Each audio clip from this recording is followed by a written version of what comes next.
In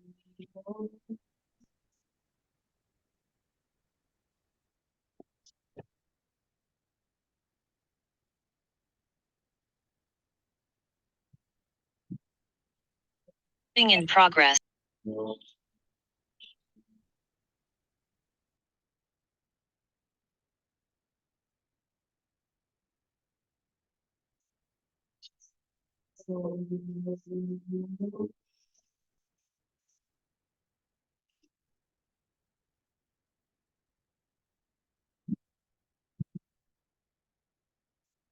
Om Sahana Bhavatu Sahano Bhunaktu Sah Veeryam Karvavahai Tejasvinavadhitamastu Ma Vidvishavahai. Om Shanti Shanti Shanti. Om Sadashiva Samarambham Shankaracharya Madhyamam Asmad Acharya Paryantam Vande Guru Paramparam.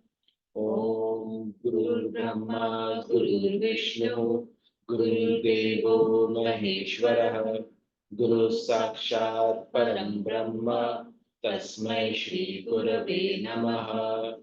Om Saraswati Namastubhyam Varade Kamarupini Vidyarambham Karishyami Siddhir me sada Karpanya Doshopahata Swabhavaha Prikshami Tvam Dharma Sambhurchetaha Yashreyasya Nishchitam Bruhi Tanme Shishyasteham Shadimam Tvam Prapannam.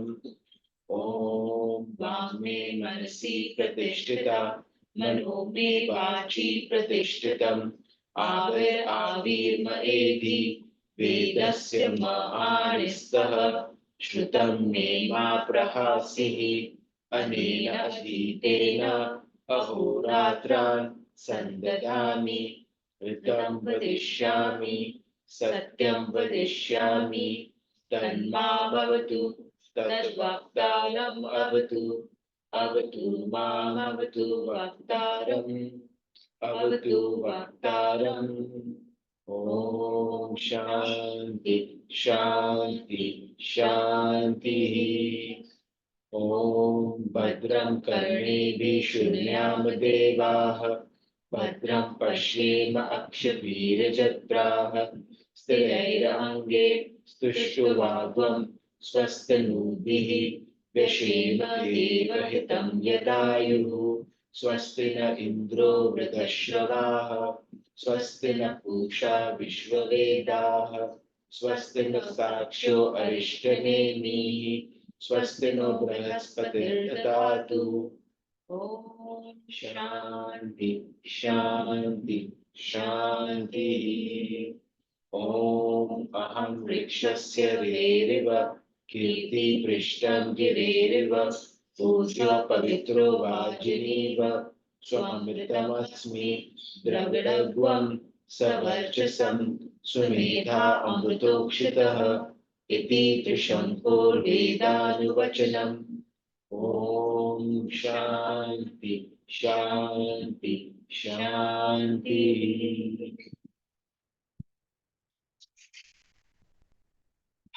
Narayan everyone.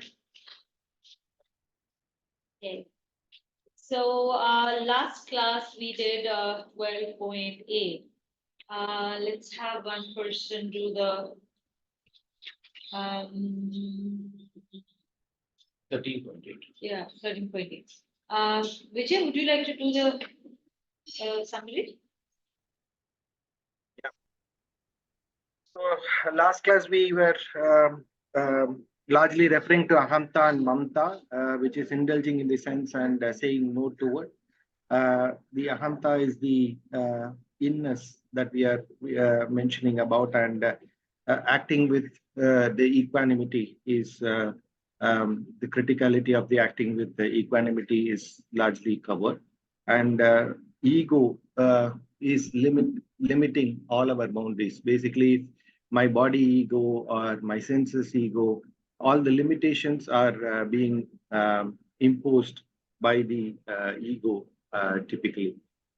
And so, yeah, mainly the indifferences towards the sense object and absence of egoism and blemishes of the life, like the repents, the birth, death, old age, all that items were the primary objects of cultivation. I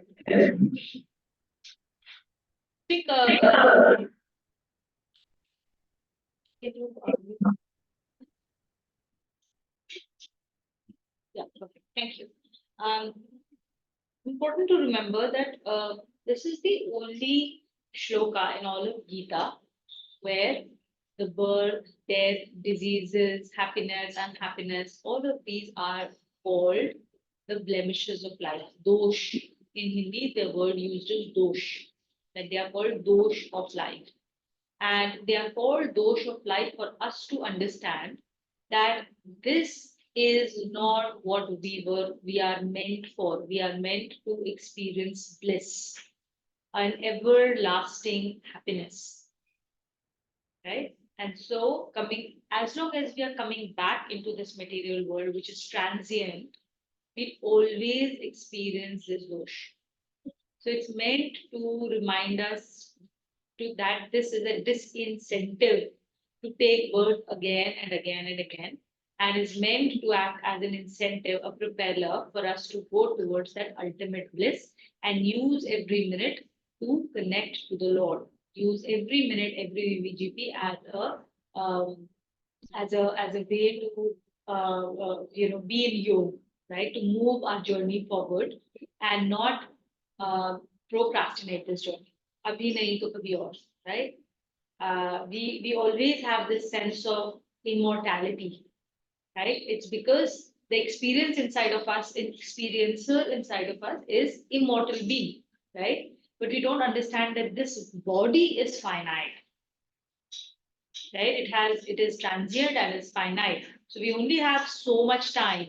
And again, that time is not, we can never be sure when that time will be over for us. So we have to always live life as if this is your last day. So if this was your last day, what is the most important thing you should be doing? Connecting to the Lord.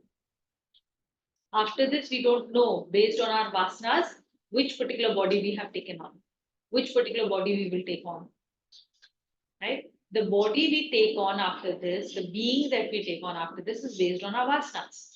If we are not living like a human being, then the next body that will be given to us will not be a human body because we are not exercising our choice to connect to the Lord.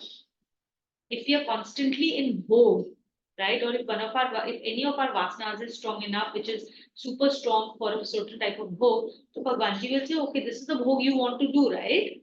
This is what you want. Everything, Bhagwan ji is always giving to us whatever we want. So if we are constantly asking or running after a certain type of bhog, Bhagwan ji will say, okay, go, do this bhog. This is what you want. So then you will have a body, have a being that is going to allow you to do that bhog until you have gotten rid of that vasana for that time being, and then you again come back, right? Like, so if you have like these 10 different vasanas that you're constantly running after, you will go through those different beings. And of course, you have your own prior to work through before we shed that enough baggage to be able to get another chance at our life. Remember, there are 84 lakh species that we can be born in. Only one of that, which is the human type, has the ability to make a choice. It is the only one that is made in the image of the God, which means it's the only one which has choice. Every other yoni, other than this yoni, is a bhog yoni, whether it is upwards, whether it is downwards. Right? So we have to be very, very mindful of how big a gift this is. We don't understand how big a gift this is. And that's why we end up living a human life also like that of an animal by constantly engaging in both. So I want to add to this. So we are reading the chapter Kshetra, Kshetragya, farmer and field. We understand the analogy of farmer and field can really easily be understood when you think of a field and a farmer, right? Field is static, farmer is moving, farmer makes the choices, it reaps what it gets from the field, but it can never control what the outcome is going to be. Right? Really easy to understand. What we need to be aware when we do our sadhana is we are both the field and the farmer in our body. The reason why we are trying to understand the shloka and these particular shlokas, which is means of perception, is for us to understand the difference between what is the field inside of us and where is the farmer. So every time, if you go back to the previous shloka, right, like if you go to shloka number 5 and 6, every time we have ego, intellect, senses, object of senses, desire, aversion, enjoyment, suffering, awareness, all of these are just us being aware this is all field inside of us. And what we are working right now is means of perception, which are the qualities of the farmer. And that is where we need to start identifying them. Mm. We very often, all of us, me included for sure, tend to relate to the field. We tend to relate to the ego. We tend to be very proud of our intellect. We tend to be very proud of our achievements. We tend to be proud or identify with sense objects. Oh, I'm a foodie. Right? We tend to be identified with the roles we play. I'm a father. These are all characteristics of the field. So these shlokas that we are reading is for us to identify with the characteristics of the farmer within ourselves. Yeah. So the field and farmer, the whole play is happening within us, not outside. And it's about identifying the differences within our own experiences. And why is it so important? Why is this chapter so important? Why is it so important to clearly understand the difference between kshetra and kshetragya, the farmer and the field? Why is it so important to know this difference? Why is it important to be able to identify any single thing to say, oh, this belongs to kshetra, oh, this belongs to kshetragya? It's extremely important because this knowledge, a person who is able to develop the wisdom to be able to distinguish between kshetra and kshetragya, frees himself from all the delusions of the phenomenal world. And what are those delusions? These are the delusions that cause fear, that cause anxiety, that cause unhappiness, that cause anger, all the negative emotions inside of us that take away from our equanimity, that take us away from our bliss and happiness. That is why this knowledge and acquiring this knowledge is supremely important. Once you acquire this knowledge, you're freed from all those negative emotions that beset our lives. So then the question becomes, natural question is, how do I acquire this knowledge? So God said that this is divine knowledge. This is divine perception. In divine perception, separate from the objective knowledge, the knower, the knowledge itself, and the object of knowledge, they become one and the same. So to understand the object of knowledge, we need to only focus on the one step before that. The one step before that is means of acquiring that knowledge. Right?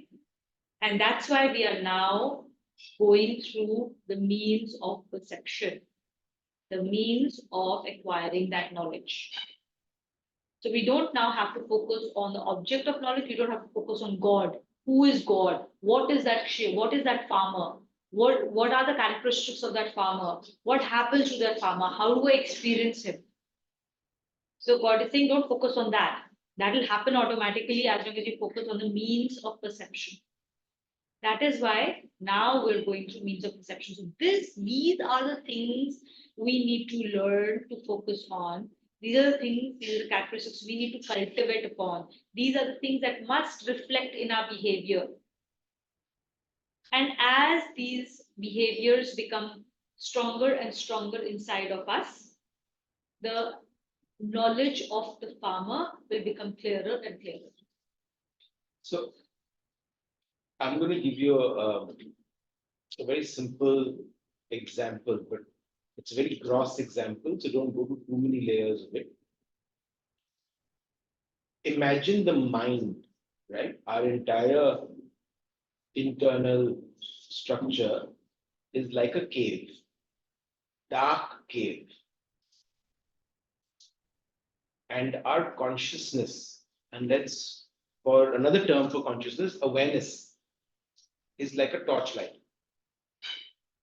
Our mind is massive, right? At any given point of time, our instrument in the mind has an area of happiness, has an area of anger, has an area of compassion, has an area of jealousy, all of those things, right?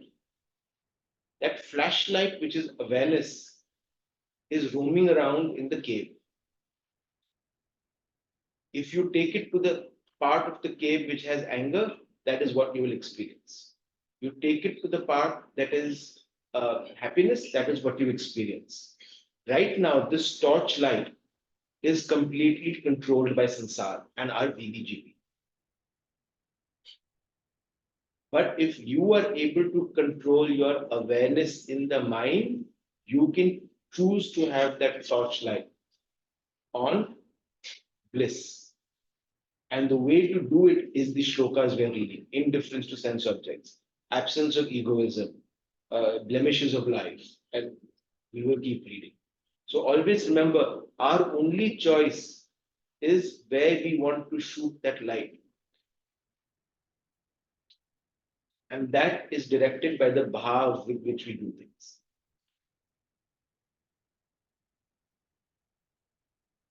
Okay. So just very quickly, let's just remind ourselves what Bhavanji has given us as the means of perception.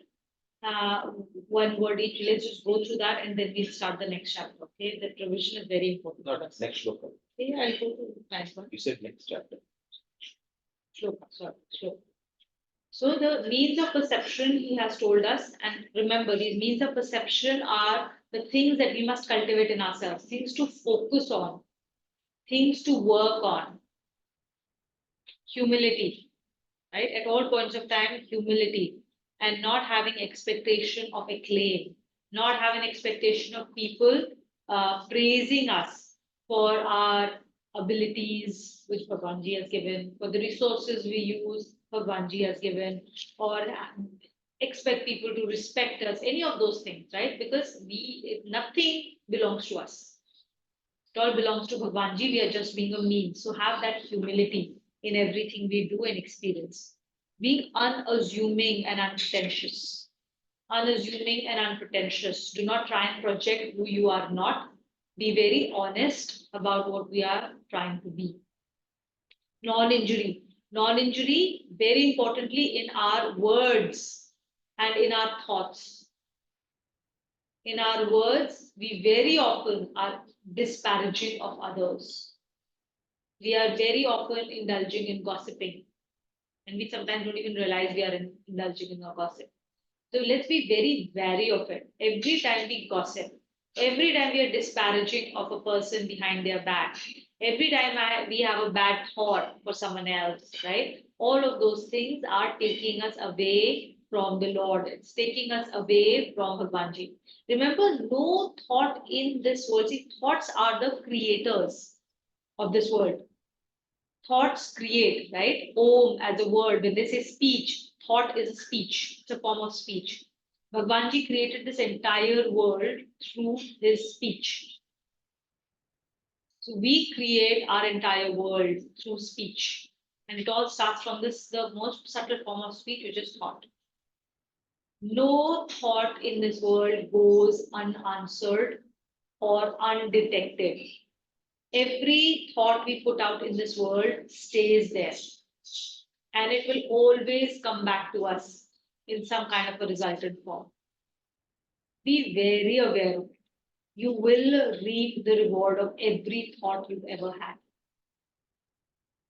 Okay? So be very, very wary. Non-injury as a practice must be inculcated at that level. No gossip and no bad thoughts, right? That doesn't mean that you cannot give feedback to people when it's required, but give it to them properly.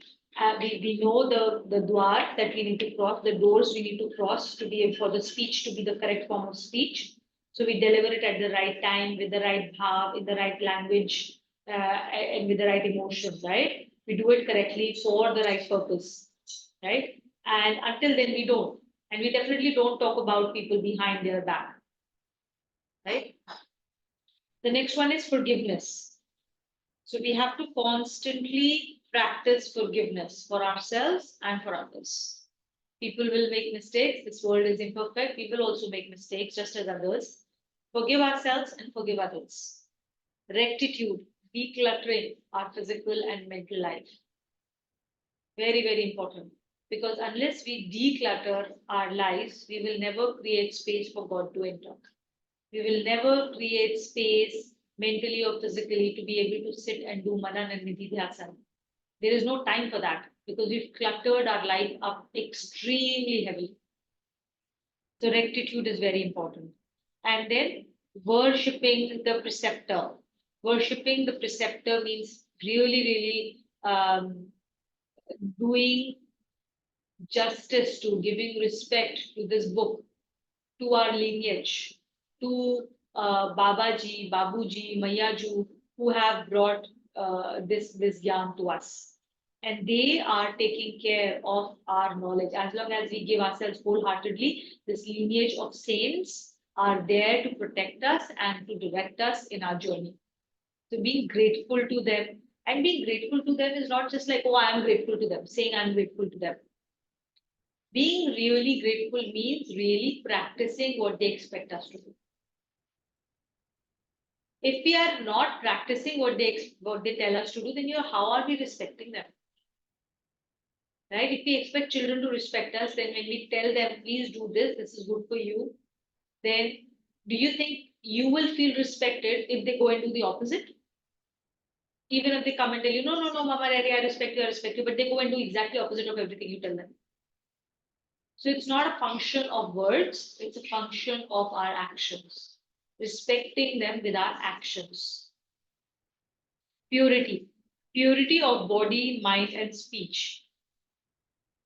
So purity at the level of speech and thought, we've covered that, right? In terms of how we think non-injury, using your speech correctly for the right intention, and practicing Vani ka tap. Not everybody has to hear all of our thoughts all the time, right? And then purity of body and mind. Mind is purified by what we see, hear, and spend our time on. Naam jap is a very, very important form of purification of mind.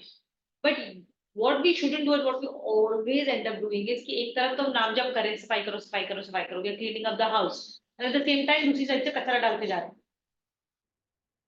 right? So then how will we ever end up cleaning the house enough? So keep cleaning and then keep putting in the kachra. The house will never get clean. And of course, if you don't do that safai also, then so you can imagine the kachra will only keep rising, right? So let's become much more wary of what we are taking in through all our senses, where we are spending our time. And then purification of body does mean pratyahar. We have to think about what we put into our bodies. What do we eat? So let's start focusing on those things, right? So cleanliness, if there is no cleanliness, there is no space for Lakshmi, there is no place for Narayan to come in this, right? Steadiness. So again, like purity. See, this is very important. Why do you think every Diwali we say Narayan and Lakshmi ji are going to come clean the house, right? It's a very, very important part. When we do puja, one of the first things we do is we clean the altar, right? These physical actions are not meant to be just physical actions. They are meant to say that every base of the divinity is purity. So if we have not cleansed our bodies, we've not cleansed our speech, we've not cleansed our mind, there is no way for divinity to thrive inside of us. Not at all. Because you are creating a lot of impetus for the demons to thrive. Right? It's like saying, oh, I've got stagnant water here, but I don't want mosquitoes to come. Of course, they will breed. Of course, it will cause disease. So if you don't want mosquitoes in your house, please don't have stagnant water lying around. Same way, if you want divinity to thrive inside of us, we have to focus on cleansing our body, purifying our body, mind, and speech. It's the basis. It's the very first step. We don't get to the first step, how can we expect divinity to thrive in us and express itself through us eventually? Then steadiness. Steadiness of mind. Focus, being equanimous in every BBGP by remembering this as a blessing of the Lord, irrespective of what happens. So steadiness. Whenever we have to try and be steady with ourselves and with others outside of us, every BBGP that happens. Don't allow those things to take over your mind. Right? And then finally, self-control. So self-control is again the basis of being even able to bring purity, being able to bring equanimity in your life. So again, this is one of those first steps, right? So we have to develop self-control. Self-control by exercising a certain routine, self-control by exercising control over what we consume in every form, self-control by ensuring that we exercise this body appropriately so that it becomes the right temple for duties, right, to be done.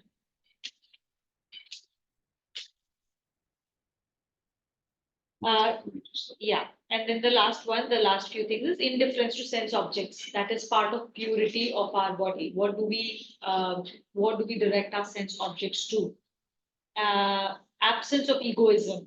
That is, that the absence of egoism is what will cause us to constantly stay in a space of humility, unpretentiousness, right? Okay, let's start Shloka 9. Remember, everything that we are reading now, these are means of perception. This is what we need to behave as, bring into our daily behavior, daily actions. This is not like some theory here that we are reading. It is absolutely practical tips for realizing God. You want to realize God? This is what you need to do in your life, daily life. This is who you need to become. God will become apparent to you by yourself. The whole term, right? Means of perception. This is the way for you to perceive him. If you want, all of us want to experience God. But what do we ask for, wish for? Bhagwan ji, mere samne, God comes in front of me and talks to me, then I'll believe him. God is saying that's not going to happen. I'm already inside of you. You want to experience me? Then these are the steps. These This are the is what you means need of to do. perception. These are the tools through These which are you the can experience. tools with which you will experience me. Okay. Bhagishri, you will read with us? 30 Yes. Continuing further, the Lord says, Asaktiranabhishwangah Asaktiranabhishwangah Putradara Grihadishu Putradara Grihadishu Nityam Cha Samachittatvam Nityam Cha Samachittatvam Ishthanishtopapatishu. Ishtanishtopapatishu. Let's read.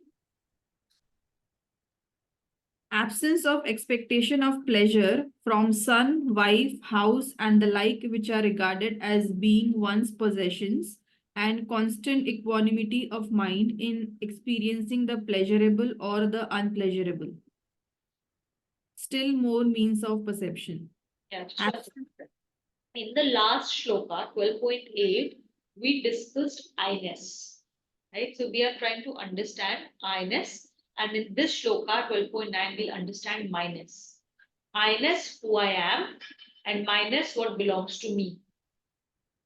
And these are the things that we need to become aware of to leave them.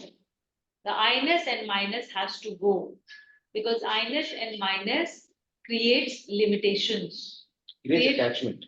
Yeah, limitations and attachments. Limitations around who I am, what, and Bhagwanji has no limits. So the moment we are attaching any kind of limits and boundaries, in that moment, we are no longer an image of the Lord. So it is important to understand the factors of fineness and factors of minus and see and understand deeply how I personally am limiting my own self and my own experience of life. These are the things through which I limit myself. Right? One word here, asakti. Asakti is the opposite of asakti. Okay? Asakti and asakti are opposites of each other. Asakti means attachment, more expectations, expectation of deriving some sort of pleasure from a VVGP. And asakti is no asakti, no attachment, no expectations. See, an object is an object. So this, let's give an example. This house is just a house. The attachment comes when we add my house. That it will not come, attachment to this house will not come to me if I call it, for example, Bhageshri's house or Kavita's house. That will not get any attachment to me. But the moment I say my house, that is where ego and attachment reflects itself. My family. And then each of the roles that we are given to play, those roles are our duty. But what we do is we get attached to those roles, and through those roles, we get attached to samsara. My sister, my brother, my parents. Right? So again, here I think very important to understand that this is again a tool. Whatever we say I or mine, right? Whatever I make mine, there is an attachment that develops, right? That's what we are understanding. I walk into a house is a house. The moment I say my house, now I feel something inside of me. And Something then- moves inside of me. And then a whole horde of expectations comes. My house needs to be like this. My house has to be like that. If my house is not this way, then I will find someone to blame or I'll be upset. Or more importantly, there is the moment it becomes mine, I also develop a sense of like on one side, I develop a sense of expectations and attachments, but on the other side, I also develop a sense of responsibility. Then I start investing myself and my time and my resources towards whatever is I and mine. Correct? So So similarly, it's like a Velcro attachment, right? Velcro gets attached. So this There's a is an connection. energy, right? This is an energy. There is an energy in calling something mine. A very strong energy that you cannot deny. Right? So to deny it is not to understand that energy. If you don't understand that energy, you will never be able to break out of that energy. Okay? So don't deny it. The moment you call something mine, then you will create an energy and attachment towards it. First of all, why has this been created? There is a reason. It has not been created for us to get entangled in the world. Now you just need to find the right use of this energy. So direct this I-ness and minus towards Lord instead. so let me. Now, when you say the Lord is mine, suddenly you will start to create a special relationship, a special bond with the Lord. Now the Lord is mine, Krishna is mine, or Ram is mine, or the Hanumanji is mine, whoever you want to relate to, right? You call God your own. There is an energy. The moment you say it is mine, you will create an attachment, a relationship. An attachment to the Lord, because it is universal, automatically becomes much purer form of love. And that attachment, the negative dosh that comes from that attachment melts away. So direct the energy of minus to the Lord instead of to the material objects. Direct it to the kshetra rather than to the kshetragya. You can't deny it. You just have to redirect it. Everything in this world is there for a very good reason. We end up misusing it and hence get hurt by it. Just like we can use knife for cutting our vegetables and cooking amazing food, but instead we end up cutting ourselves with it. So we need to understand these tools, understand the energies, and then direct them to the right purpose. And understand that what is the right use? Why am I not using it correctly? And how am I hurting myself through it? So coming back, there are two elements. One is the identity element, right? We get attached to relationships through the identity and the roles we play. So I'm a good sister, I'm a good father, I'm a good mother. So how do you change that? Because this is our duty, we have to do it. You change it by shifting to purpose. Always. In every act, every identity and role, and every object, you shift the conversation to purpose. What is the purpose of this house that I have been given? And I've been given. Yeah, maybe you've earned money and you've chosen to buy it and all of that, but it's been given to you for a very temporary period. And that house will go to somebody else. So, what is the purpose that the universe has given me this opportunity? And how do I materialize it? What is the purpose? I've got a son who is extremely energetic, for example. What is the purpose? What is my purpose? How do I nurture him to be God's messenger, for example? Right? If life has taken us away from our parents, find the purpose there. Purpose of your relationship with them and purpose of your relationship with maybe elderly people around you. Have you gone and checked in your neighbors? Right? So always shift the conversation to every identity, to every purpose. It's true. Absence of expectation of pleasure from worldly possessions. Even after attaining indifference to sense pleasures, the expectation of pleasure from one's son, wife, or house subsist. In the beginning, there is a sense of duty towards them, which of course is unexceptionable, but as contact with them intensifies, slowly this sense of duty gives place to expectation of pleasure from them. However, So this is extremely true in parenthood. So all those of us who have parenthood know that we first, when the baby is really small, we have unconditional love, unconditional care. We don't even expect a thank you from him because it's not possible. Right? Sleepless nights, all of that is completely forgotten. I have no idea what my mom did for me first 10 years. Right?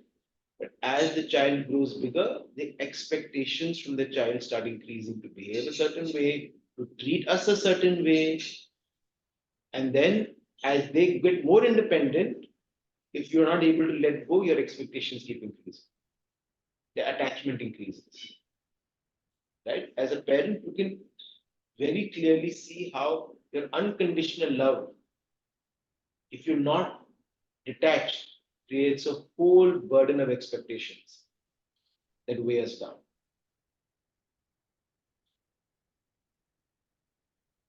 however, by exercising constant vigilance on one's attitude, it would be possible to keep clear of the sense of attachment and stick only to the path of duty towards them. This is fostered by the thought that dispassionate and dedicated performance of duties would ultimately turn the possessions themselves into media of karma yoga, leading to self-realization. When this conviction grows, all expectations of pleasure disappear. So the line, right, this was fostered by the thought that dispassionate and dedicated performance of duties would ultimately turn the possessions themselves into media of karma yoga, leading to self-realization. The example here that we can always think of for this particular line is that of the sun, that of the tree, right? Sorry, someone's come home. Oh, what did you- Yeah, okay. So, and in here, I think one of the things that I definitely want to point out is that when they say son or wife, use them as gender neutral concepts. Wife as a partner, whoever you have in your life, and son means your children, right? We have a similar set of expectations from our children. I think move on. I think it's kind of pretty clear. Equanimity. As explained in shlokas 4 and 5 of chapter 10, the feelings of happiness or unhappiness due to experience of the favorable or the unfavorable, respectively, are the results of Lord's dispensation. This dispensation is, in fact, the outcome of one's own actions, which has to be borne with fortitude. If this is done, such forbearance results in salvation. Due to this forbearance, the favorable or the unfavorable vicissitudes of life do not sway the mind, and a sense of equanimity pervades the mind. The favorable then does not elate, nor does the unfavorable disintegrate. The favorable is accepted with gratitude, and the unfavorable is faced with fortitude. Okay. So here again, the most lots of important things here. One of the factors is that one of the factors is we often give our power away to others. Whenever we blame others for where we are in life or what we are experiencing in life, we are giving away our own power, right? Because we don't understand and we don't take full responsibility for, we are too afraid to accept that it's my responsibility for what I'm experiencing right now. But that's actually the truth. That's how powerful we are, right? So this world has its own rules. All of the rules apply to everybody, whether you acknowledge these rules or you don't acknowledge these rules. If you're living in this world, you are being subjected to the rules. Gravity applies to all of us equally. It doesn't matter. Nobody can just say, I don't understand gravity, and so it doesn't apply to me, right? Gravity still applies to all of us, right? Whether we understand science, whether we don't understand science, the scientist has the same level of application of that rule with a the person who does not have any understanding of S of science, correct? Similarly, the other laws of nature that Gita teaches us apply equally to all of us, which means the fact that we are responsible for what we create outside of us. We wish them into action. We wish them into reality. We think them into reality, and then we act on the same things to create that reality for us. Okay? Having that understanding helps us to develop a certain sense of equanimity. If something is happening with me, then why me is not a question. Why me? Because I created it, whether I can see it or not. Now bear it with fortitude, right? Bear it with fortitude. And when something pleasurable comes, bear that also and know that everything end of the day is transient. Everything is transient. If happiness is coming today, unhappiness will follow. Unhappiness is falling today, happiness will follow. It's the rule of law. Day and night, night follows day, day follows night. And the intensity of which you're experiencing it, right? Like an event might happen and it might make me very unhappy to Vina less unhappy. The intensity of which I'm experiencing it is God's dispensation based on my prarabdh, on what I have to experience. Yeah, no. So one more thing, like when you say Lord's dispensation, result of Lord's dispensation is what?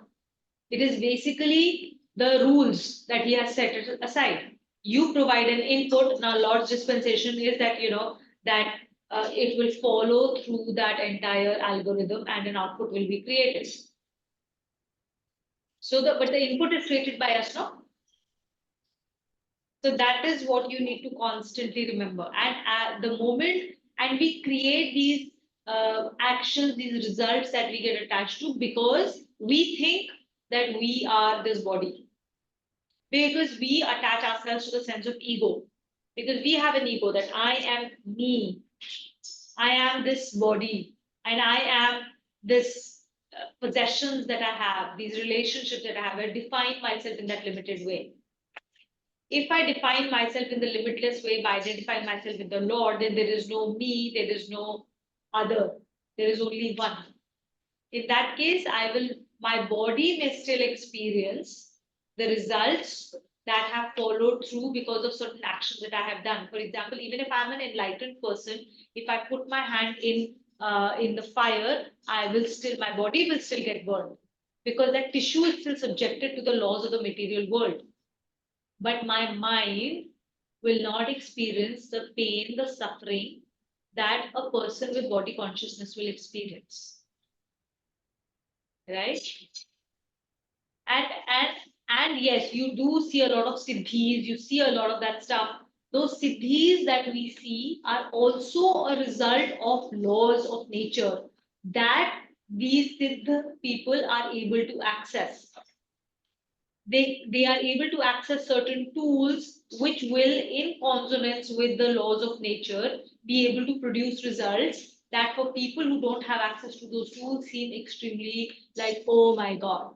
For example, now that we understand certain laws of nature, we are able to have the Zoom call, right? We have harnessed the power, we have understood certain laws of electricity, we've understood the laws of waves and the science around it. So we have satellites and we have this communication mechanism whereby we are able to see and hear each other, even though we are not in front of each other, right? But try explaining it to somebody who does not understand these laws and say, oh, I can see and I can talk to somebody who's not in front of me, and it sounds super fantastical.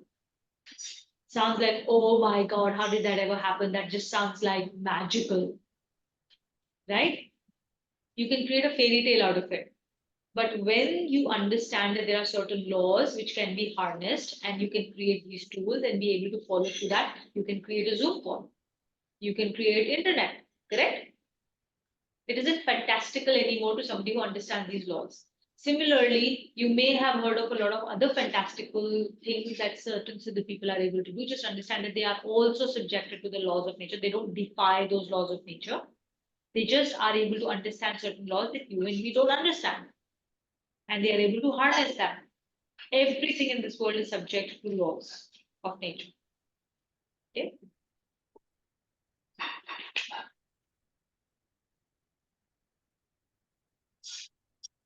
Okay. The Lord says furthermore. Let's have Lisa Lakshmi, will you read with us?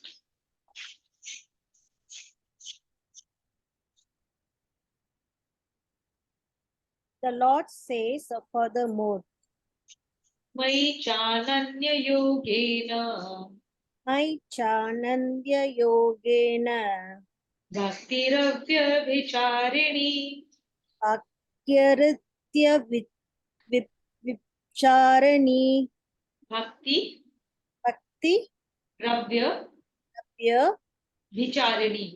Vicharani Bhakti Rabhya Vicharani Yeah. विविक्तदेशसेवित्वम् Vivikta Viptam विविक्तदेशसेवित्वम् Vivikta Desha Viptam रतिर्जनसंसदि Yarate Shatajam Samsati अरतिर् Arata जनसंसदि. Jana Samsati. An unadulterated devotion to me with the yoga of single-minded concentration. A predisposition to live in a solitary and holy place, and an aversion for the company of worldly people. In enumerations or more means of perception. Unadulterated devotion to the Lord, as the feeling of devotion of the Lord fill the mind, strong faith develops in his omniscience, omnipresence, omnipotence, and his loving goodwill. Such a strong faith in the Lord removes the taint of expectations from persons, happiness, and circumstance of the Lord. As these feelings get rooted firmly, they give rise to unadulterated devotion to the Lord. To give even the slightest important to any worldly matter constitutes as an enfillment of devotion. Its complete absence makes for unadulterated devotion. So here, so the first and the most, we already talked about this, is the complete absence of anything that you take too seriously in this world. We talked about it in the last class also. Don't take anything in this world seriously because everything is transient. Every outcome you're experiencing is what you exactly have to experience for your ultimate benefit, which is to be one with Bhagwanji. Right? And when you start realizing deeply that nothing in this world is important, then automatically you will experience what Tuvina explained earlier, is attaching that love to God, saying, my Bhagwan. That's the only thing that is mine. And then the devotion for him becomes very natural. Because we do have a desire. So if you're not desiring anything in the world, desire will automatically go to the real, which is Bhagwan. It doesn't work that way though. It isn't as if like I will stop desiring the world and so now I will start desiring the Lord. The nature doesn't like vacuum, right? So the only way to change your desire attachments to the world is to change the direction of the desire, that attachment, that minus to Lord, to allow that to fill your life. Now, unadulterated devotion to Lord, which basically means bhakti, right? Now we finished that entire bhakti yoga. Here again, as a part of Gyan Yoga, Bhagwanji is saying that one of the most important means of perception is bhakti. Bhakti does not mean that we do not do work, that we stop doing our duties. It only means that we will continue to do all our duties, but we'll bring Bhagwanji in the middle of everything. You talk to another person, bring Bhagwanji in the middle of your conversation and that person. You speak to that person through Bhagwanji. See how your language will change. Right? Whatever action you're doing, bring Bhagwanji into it. I'm doing this for Bhagwanji. And see how your actions and your bhav will change towards the same set of action. Whether you're cooking food, whether you're doing a project, whether you're talking to your, whether you're making a presentation to the board, do everything as if you're doing it for Bhagwanji and Bhagwanji alone. The nature of that act will change. In this way, you are divinizing your karma. Everyday karma becomes divinized. And that is what is meant by unadulterated devotion to the Lord.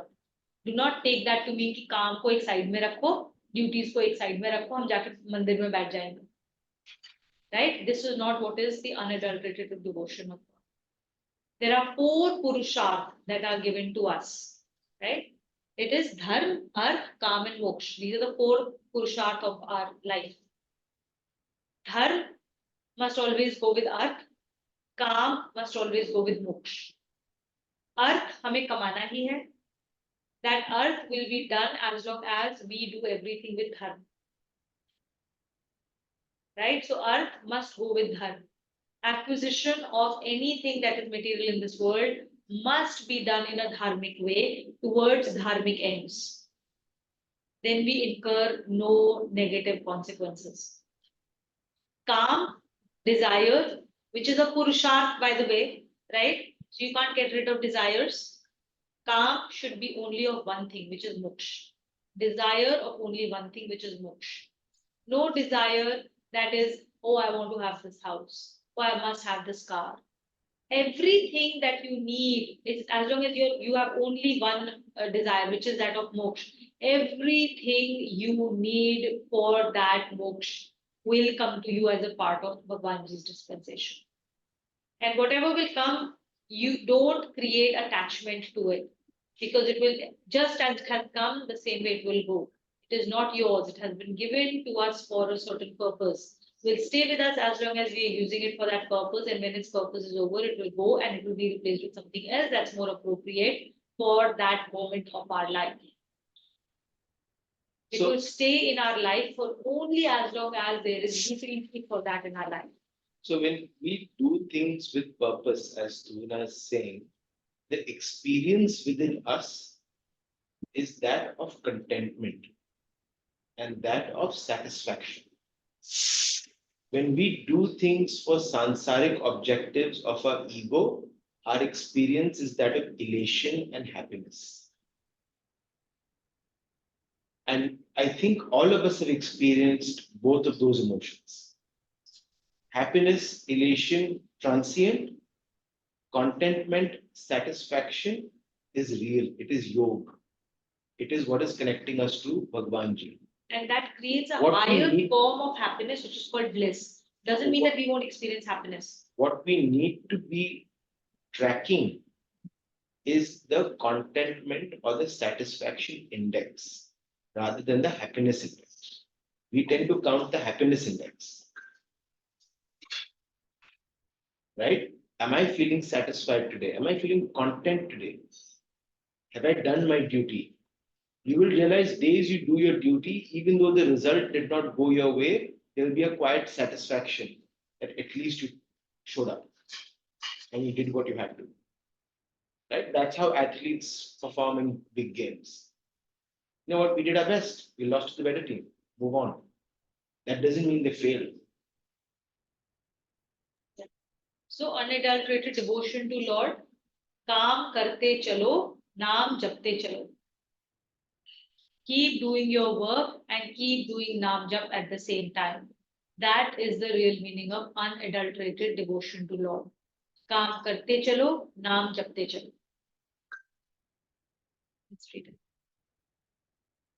Predeception for solitude. A tendency to live in a holy and solitary place is conducive to attain of perception. In a crowded place, worldly temptation and influence fill with the mind, and they tap all the efforts at concentration. But if completed to live in such a place, it would be necessary to develop strong indifference to such external stimulations. Obviously, there could be no point in living at such a place of one's own free will. All efforts should be made to keep the mind calm so that it may be constantly observed in thoughts of the Lord. So I think predisposition for solitude is important for the purpose highlighted in the last line, which is all efforts should be made to keep the mind calm and absorbed in thoughts of the Lord. You need to find, I would say, your balance, because we are all not going to go on the mountain and stay in solitude.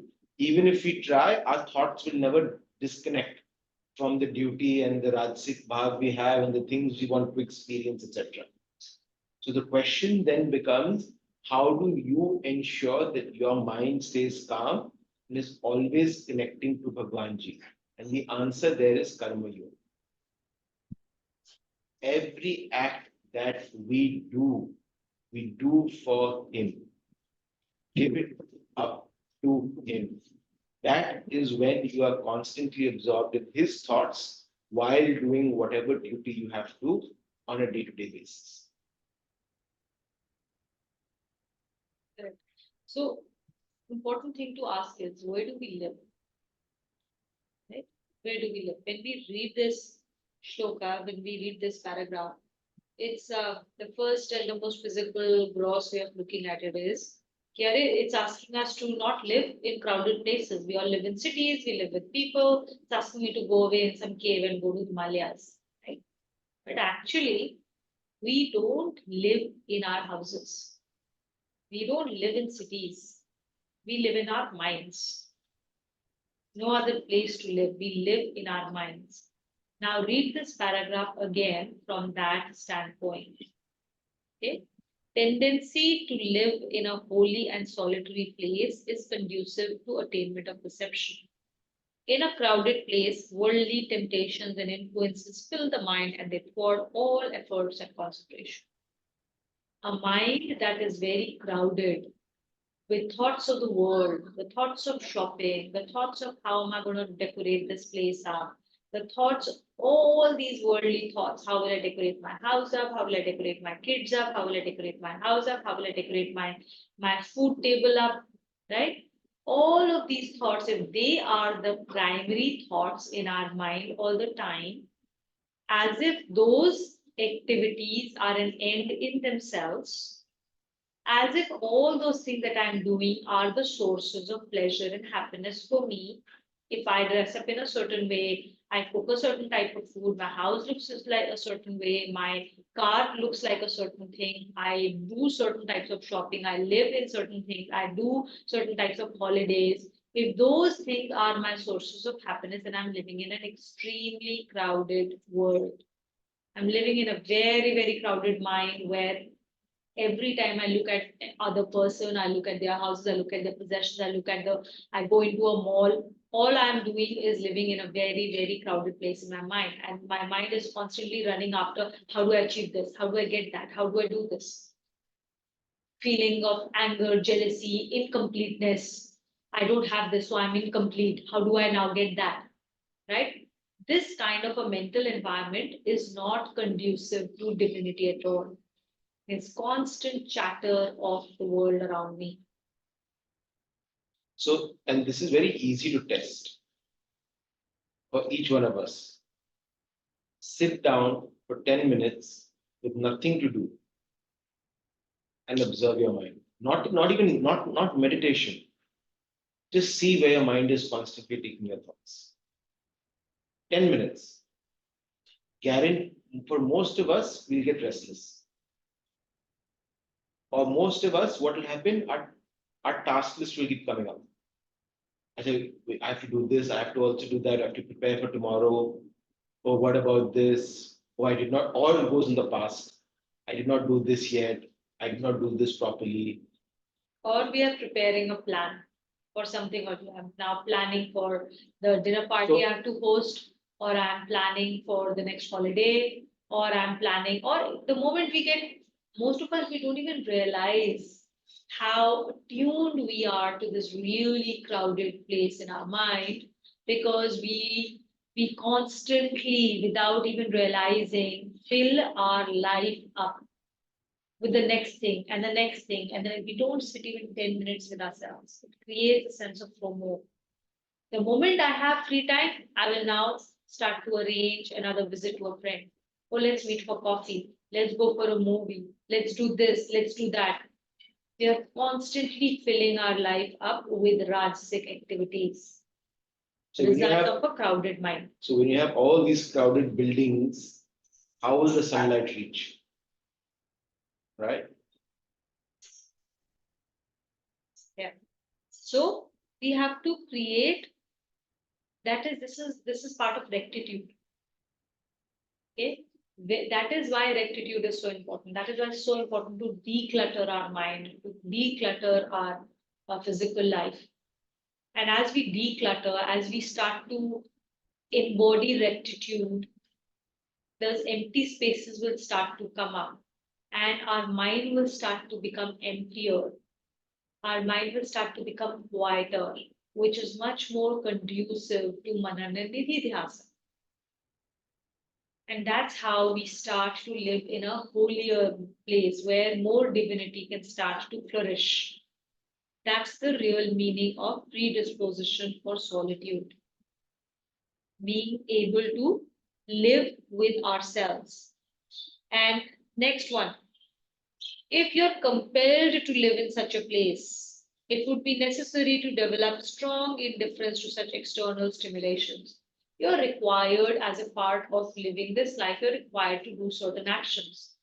That means it will require you to, at some point of time, go actually shop. You will shop groceries. You will shop for things in your house. You will shop for your clothes, right, as a part of living in this world. But you will do it as a part of the duty. You will not get attached to those things. So if you are going to be compelled to do certain things, do it in that moment of time. Don't get attached. Don't spend inordinate amounts of time just for that and then running after it. Do it and do with a strong indifference. Okay. Obviously, there is no point in living at this place of one's own free will. When you have free time, what do you do with that time? What do you do with that free time of yours? That is what is meant by your free will. We pick up another magazine which just shows me how to decorate the house up, or do I pick up my Gita book and read those next to shlokas, or do my Manana Nididhyasan, do my own writing, think about what I did, what happened, right? What do I do with those 10 minutes of my time? Do I switch on Netflix? That is meant by what you do, living at these places of one's own free will. If I have to cook, I have to go and buy my groceries, right? I will go shop. I have to buy new furniture for my house. I will go and buy. But I will do that at a specific time, get done with it, and not keep living in that moment for hours after that. Oh, I wish, oh, I this, oh, I that. Then you're constantly living in those moments. Get done with it, come back with equanimity, and then do your meditation. So- Nididhyasa. So solitude in mind is, and when you have that quiet 10 minutes, you will have a flood of thoughts that come in. There are two things to do there. One is observe what the thoughts are so that you are aware what is your predisposition in the mind in terms of attachments, likes, dislikes, etc. Second, if you do have work that is coming up, or if you do have things that is on your mind that you have to do, engage with those thoughts. But engage with those thoughts by asking what is the purpose and how do I do this action by bringing Bhagwan. If your mind takes you to the past to think about a particular behavior or action, observe that thought. But then ask yourself while observing that thought, would I have done this? How do I give this up to Bhagwan? This was his act. Or what was the purpose of that action for my ultimate benefit? Right? So what will happen slowly is you are training your mind to think of God in every single VBGP. So that it becomes easier then for you as a karma yoga to go out and act, because you've already visualized. A grocery shopping is no longer a grocery shopping, it is shopping for God. Will you serve him rotten tomatoes because they're $10 off? Probably not.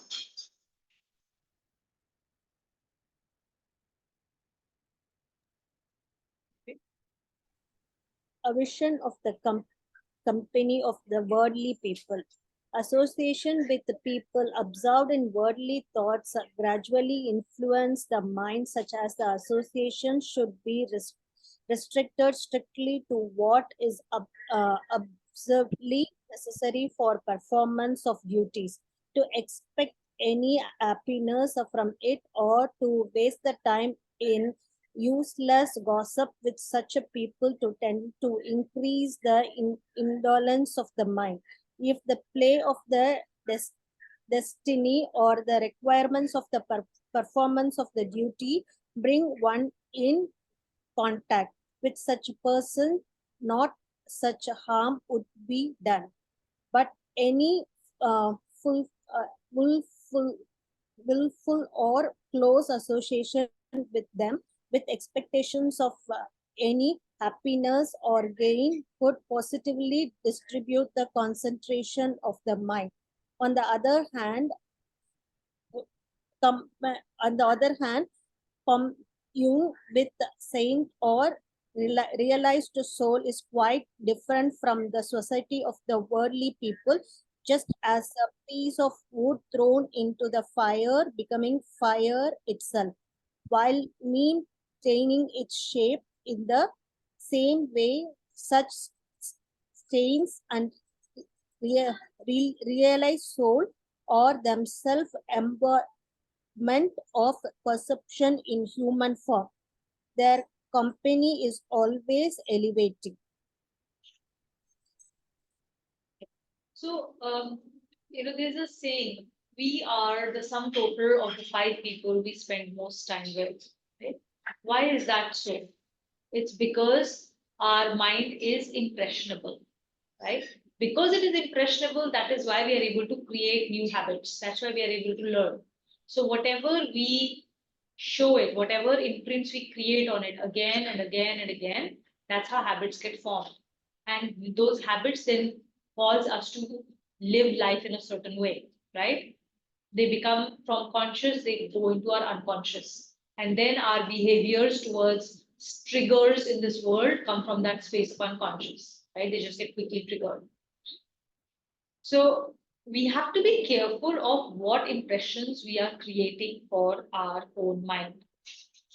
And the very first person that we need to ask whether that person is being a satsang or a kusang to us, the very first person with whom we spend all our time is our own selves. Right? We ourselves can be our greatest satsang or greatest kusang. Most of the time, we are actually kusang for ourselves, which is why we are unable to sit in our own company for any length of time. We avoid being by ourselves. We constantly seek some other distraction and stimulation outside. We constantly seek somebody else's company because we are sung for ourselves. So the first satsang we need to create for ourselves is our own self. By stop being our own massive critic all the time. That doesn't mean that you don't shine the light or torch on what's going on inside of us. But by always looking at that, constantly shining that light, but with a sense of compassion and forgiveness and love.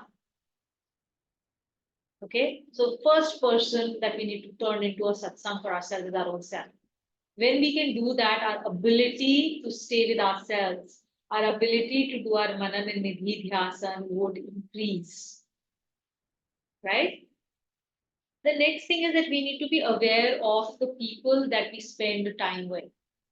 If those people are constantly engaging in activities like gossip or pramad, then we need to ask ourselves how much time do we want to spend with them.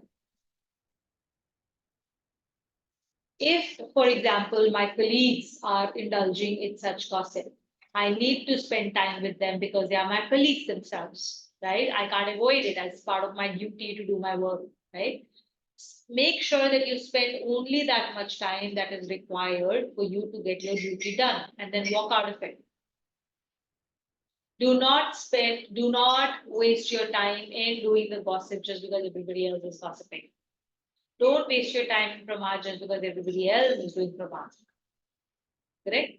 So be very aware of who you are spending time with, whether it is physical people, whether it is other aspects, like for example, spending time or too much time on Netflix versus spending that time on doing your swadhyay. Right? That's also part of the satsang you're creating. You're creating a satsang out of the Netflix, or you're creating satsang with the saints in the form of books that are sitting in your home. Correct? So it's not just about physical people, it is also the metaphysical influences in our life where we end up spending that time with those people in a vicarious manner. When you're spending your time in the thoughts of a saint, you're spending time with that saint, talking to him and listening to him. Right? When you're watching a movie, you're spending time with that director. You're spending time with the characters. You're allowing them to come into your life. So be very careful of who you spend your time with and who are your satsang, who is your kusang here. Being able to identify that.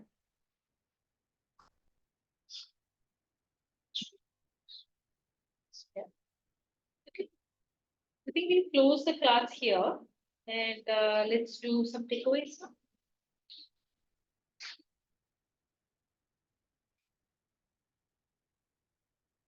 Let's focus.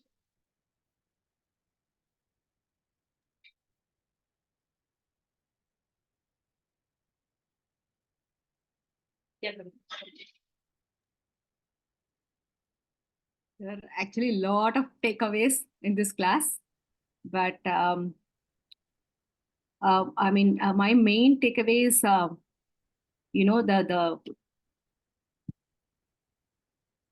bhakti, the meaning of bhakti, to how to divinize our karma, is to bring Bhagwanji everywhere. Whenever we think about the past also, we have to give up the thoughts, whatever the feeling, the guilt, or whatever it is, giving up to Bhagwanji. In the future also, when we are thinking about the future, we have to bring Bhagwanji there also. So that is one of the main takeaway. And also how that predisposition for solitude. We live in our own mind. So the mind is restless and it is going to be a very crowded mind. So the thoughts keep on coming and it just jumps here and there like a frog. So we had to bring in that calmness and concentration. That can happen only when we give up the results of our action to Bhagwanji. So that is my takeaway. Thank you. Okay, for me, there are a few critical takeaways that I had is like forgiving ourselves and others, rectitude, which is decluttering. So how to what is the recipe to experience the God typically, right? Like watching the thoughts and the speech, um, non-injury or purity of mind, body, and speech. And then there is no cleanliness of these, there is no Narayan. So that was the key takeaway for me.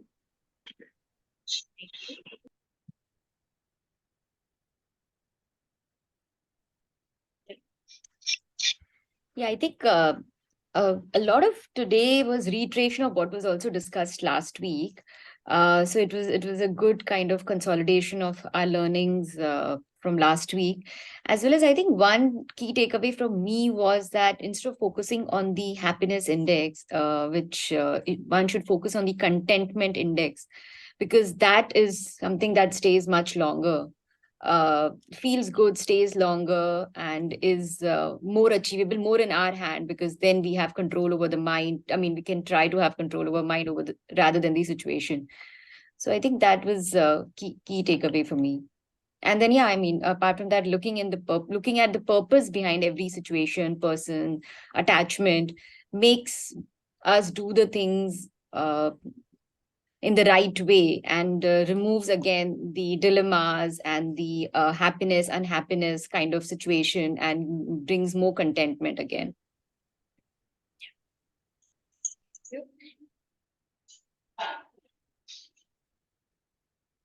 So for me, sorry, should I go? Yeah, go ahead. Okay. For me, it's like a summation of what we had been learning all through. And it's what Tuhina brought up, like the means of perception, things to cultivate within ourselves, all those 12 points. I mean, it's like really like poster points, like you should keep it in front of you, especially where your workplace, and keep on looking at you. That's maybe what I'm going to do, because they're very strong, and it's like brought in together all these 2.5 years of going through this journey, I think is summed up here. And then as Kavita said, too many takeaways, so I don't know which to say and which not to, but the fact that about decluttering, because if we don't declutter, how will God come and reside within us? And to do that, again, those points which Tuhina brought up, they are very, very strong for me today. Other than that, actually, uh, to think that God is everywhere, and to understand that it is He who is giving us all these situations, and it is for Him we are doing this. If we look at it that way, we can stay calm in any situation, basically by surrendering our ego and understanding it is Him, and leave the result also to Him, and that makes the journey much more easier. So that's the takeaway which I have today. My takeaway is don't create the attachment to anything except the God. Whatever you do, like it's only for the God, desire to the God, everything to the God. So sometimes when I do some work, I have some fear in my mind. So maybe that time I can apply this is only for the God. So if I start applying myself, maybe that fear is going, right? I would like to do that in coming days. Yeah. Thank you. Shall I go?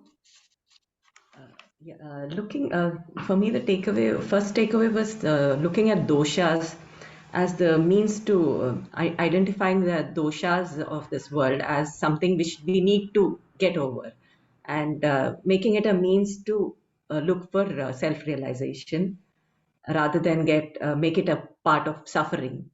So that was one. And then what Tuhina said about the laws of nature, which are in the form of an algorithm, and the results are based on the inputs we put in.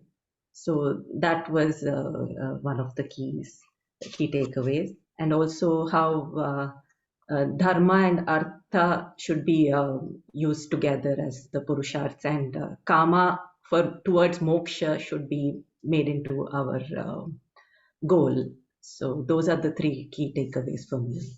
Thank you.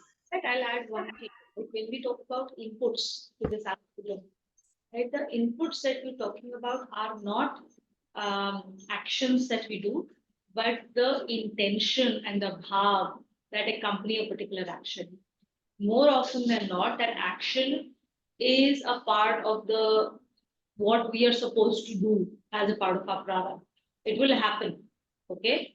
But the bhav with which we're supposed to be do it, the intention with which we do it, is the real input to this algorithm, not that action. So we don't say, oh, are you saying that I don't have to appear for this test, or I have to appear for this test? No, that's not the case. It's the bhav and the intention, which is the input into that algorithm, which determines the outcome.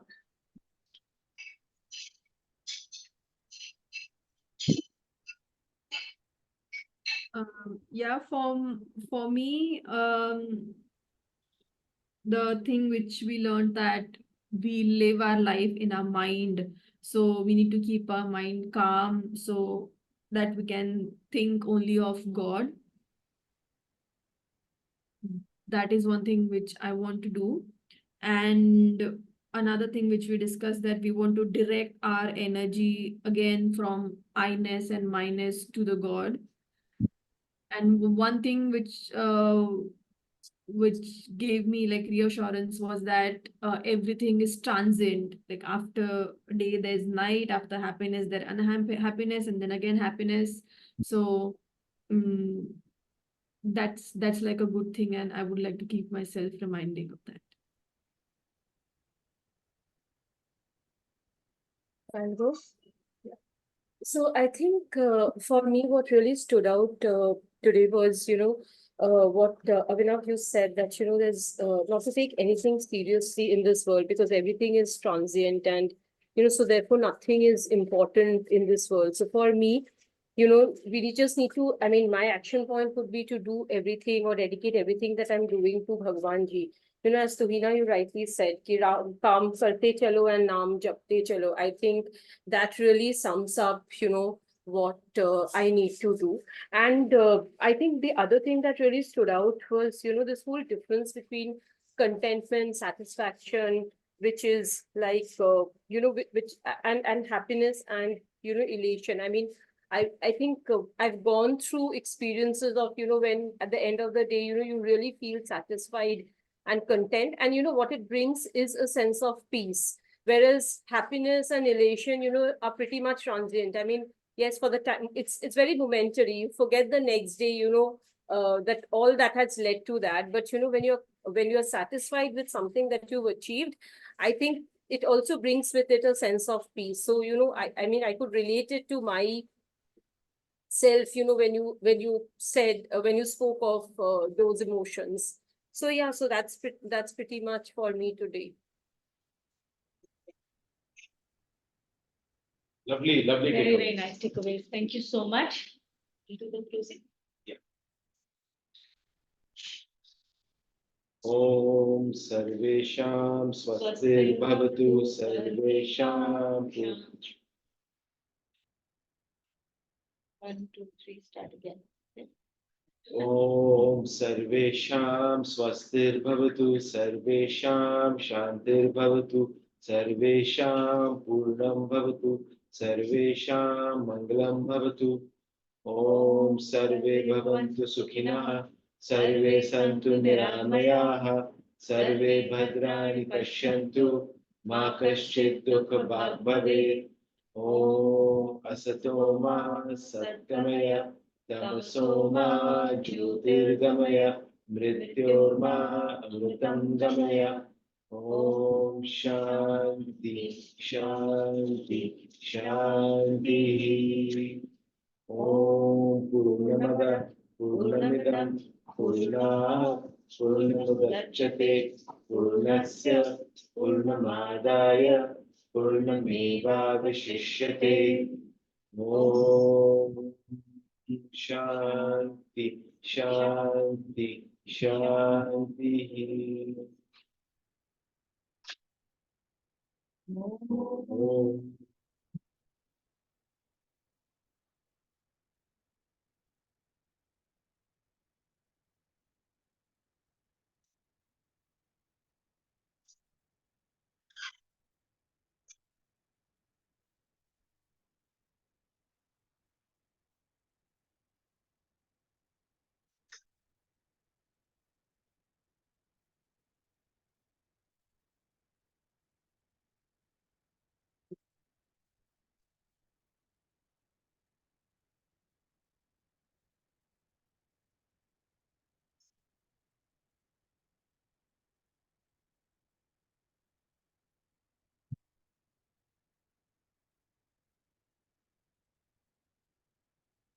Very much. Narayan, Narayan, everyone. Narayan, Narayan, everyone. And Narayan, thank you. Narayan, Narayan, thank you.